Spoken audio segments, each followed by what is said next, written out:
2. I'm here with Tom Bark, who's come to Odds Checker to talk to us through the EFL card before it all gets underway on Friday.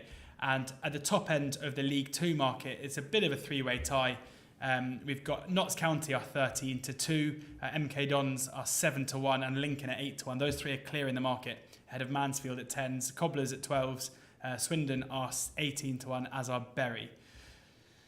Interesting here. Lincoln and Notts County both beaten playoff teams. MK Dons a team coming down from League One, but I think you agree with me that maybe they should never have been relegated in the first place. Yes, that would be my first point. I can't argue with much of that, to be fair. I think those three teams are in the mix, but I would probably have MK Dons as my most favourite of those three. But having said that, it's new manager.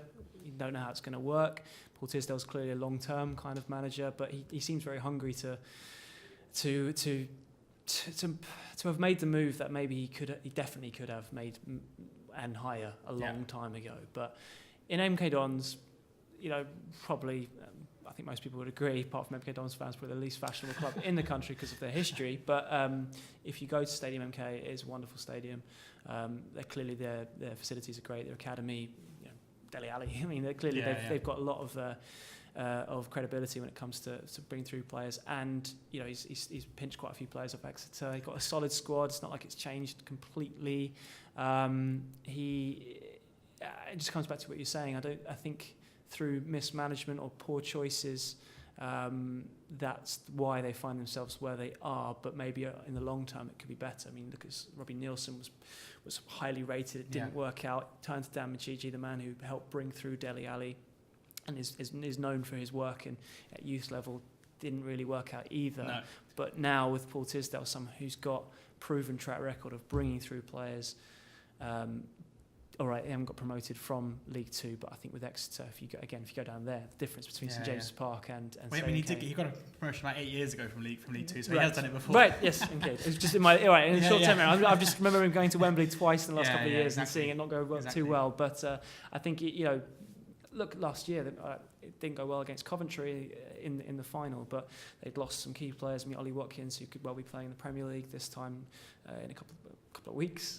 There's a lot of interest in him that shows how to sort of recover from losing those kind of key players. And there's more than that. David Wheeler, he's just got a record of doing well from losing a squad and changing it around quite quickly to doing well. So that would suggest to me that he could go in there and make a relatively quick impact at a team that should already be doing well. After that, I think Kevin Nolan's proven to be a solid manager. I know they kind of fell away a little bit towards the end, but is that really a surprise when you bear in mind some of the ages of that squad? Yeah. They're all players. Shola Amiobi's played in the Champions League. I mean, he did very well, but he's been released now 35. They had a lot of aging players, and maybe it wasn't a surprise that they tired, but he's replaced them with some very solid signings. Christian Dennis has gone to Notts County, just down the road from Chesterfield. Yeah. Exactly. So up front now they've got a bit more youth, players with proven goals in this division, so they should do well. And then Lincoln. A lot of people love the Cowleys. Anyone who's interviewed them, they're great company, and they've done amazingly well to get where they are. Their team is very physical. If anyone who was at the Checkatrade Trophy final, it's almost like the antithesis of them. Like you see these gentle, eloquent, lovely guys, and you go and watch them, and you're like, I wasn't expecting this. Wow, exactly. I mean, Dean Henderson in the Checkatrade final, I'm not sure he was ready for that Matt Reed elbow. I don't think anyone's ever ready for Matt Reed, really. No, but having said that, it works for them. And it's not just that. There is more to the game than that, of course.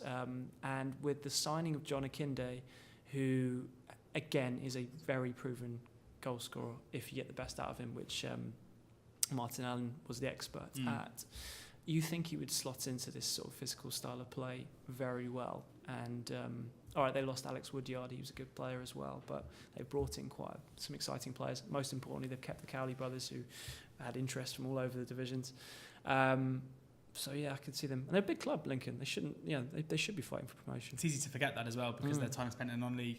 So just to reiterate, I think we're on board with the market here, but still some juice there. If you do think anything that Tom's just said is more interesting than anything else, Notts County 13-2 with Black Type, MK Don 7-1 with spread X, and Lincoln are 8-1. A few firms there stand out at 8s. One club, just a random outside shout that I've just been intrigued by their business, and it could go either way, is Crawley. Harry Kewell was...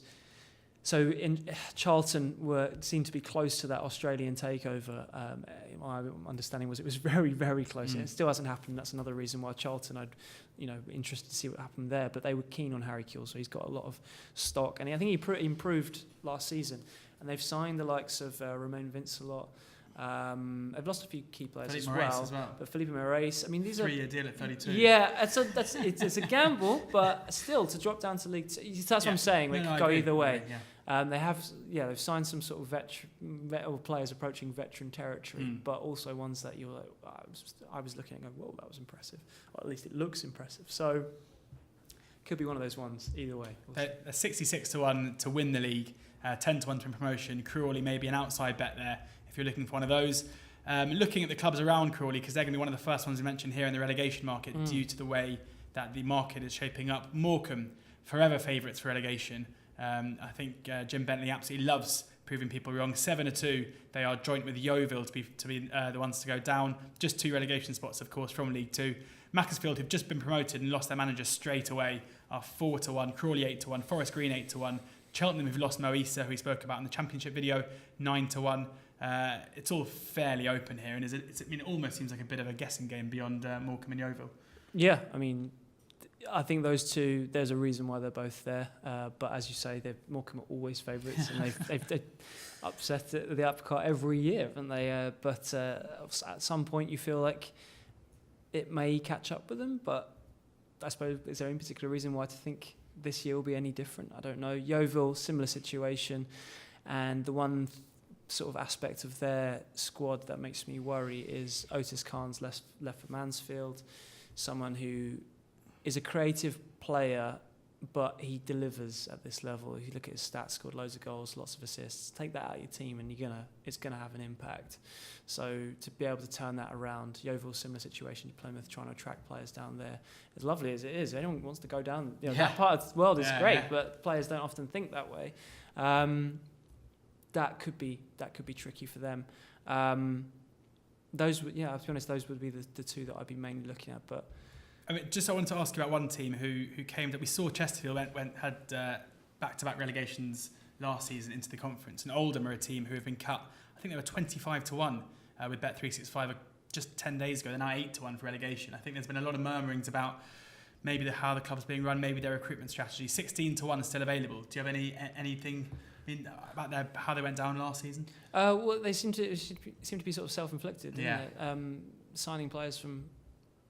It was Oldham who signed players from all over, no one knows where, from everywhere, and a lot of them, and that can sometimes work, but more often than not, it doesn't. I mean, Oxford. I think it works. Prime example, exactly. I think it works when you know what you're doing, and if you don't, then it can. And also when you're doing that, often you need the manager to stay in place the whole time. It's a project, because you've got these players who are coming over from overseas who need time to adapt, and to have lots of change in the dugout makes it harder to do that. 1 week they're being told one thing, they're in the team, they're not in the team, and it's not surprised that happened. I think they're turning to more British-based players. Yeah, they've got a lot of players who are still there. I think they've got about 16 overseas players, and Frankie Bunn's come in as manager. I mean, who knows what's going to happen? Yeah, so that's it's another a rookie manager putting their faith in that is a gamble. But Stuart Day is the chairman, and he's someone that when you speak to people in the game to talk about how passionate he is, it's not like he doesn't care. And there are some owners that have historically haven't cared, so that is a key factor. But he's got to get it right soon, and I can see why you're looking at it thinking. When you look at what happened to Leyton Orient a few years ago, that when you get on these downward trajectories and you have problems like they have had, and with someone who hasn't had the most experience being the number one, it's again a gamble, it's a risk. Yeah, that's where I'm hanging my hat, because I think that Morecambe will probably yet again manage to stay up. 16-1 they are with Black Type and with Unibet. Finally, we are just going to have a quick look at the top goal scorer market. The aforementioned John Akinde heads it at 10-1 with Christian Dennis, we've also briefly spoken about, of Notts County at 10 as well. Kieran Agard, who's not scored as many goals as I think people would hope he has at MK Dons, is 14-1. Kane Hemming 16-1. Christian Deutsch had a fantastic season last time, even though Forest Green didn't, is 20-1. Craig Davis at 20-1 as well. Anyone there catching your eye? Yeah, I think there's a reason why most of them are there. Akinde should suit this style of play, and if he stays fit, which is a big, obviously it goes for all of them, but I mean his injury record of late hasn't been fantastic, but if he does, you'd fancy him. Again, Christian Dennis is someone in a very poor team. Often at this level, when you get players who are scoring goals in poor teams, that always is a good indicator of someone who's going to do well. Christian Deutsch, you can see why you're going for him. Jaden Stockley's not a bad shout. If he's still with Exeter, that'd be a big, that's the same big about Deutsch if. as well, isn't it?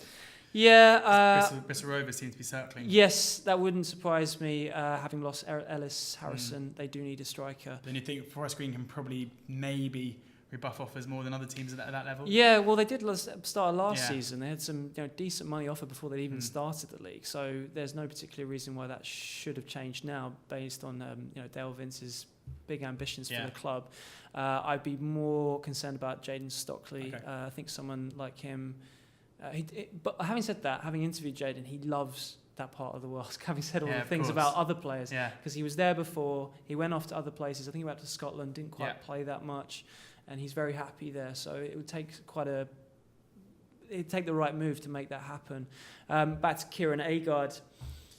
Yeah, I just don't think he's a very good player at that level. I don't know if he's the most prolific. Yeah, I agree. So be looking more at the likes of Akinde, Dennis, and Deutsch if he stays. The one player I just wanted to point out as well would be Danny Newton, who I think was Stevenage top scorer last season as well. I mean, they've now lost Godden, so you think that even more goals available to him. He's going to have to step up, isn't he? Yeah, and he impressed last year, definitely. And then looking at Tyler Walker as well on loan at, is it Mansfield that he's gone to? I mean, he's someone who's in fits and starts showed his ability. So if he's given a run out on a regular basis, gets a bit of confidence, then probably not the first pick, but maybe as an outside bet. Well, yeah, the outsider that I was going to mention there is the evergreen, or Mark Richards at 66-1, who probably looks set to still be Swindon's first choice striker at 36 years old. So if they have a good season, it could be him. But if you had to put your 10p on one of them at the top, I'm going to push you here just because we're finishing. Who would it be? John Akinde. John Akinde at 10-1. Hopefully a few winners there, definitely a few bets. Thank you very much for watching. This has been Tom Barkley. I've been George Elliott for Odds Checker, previewing the EFL season ahead of us.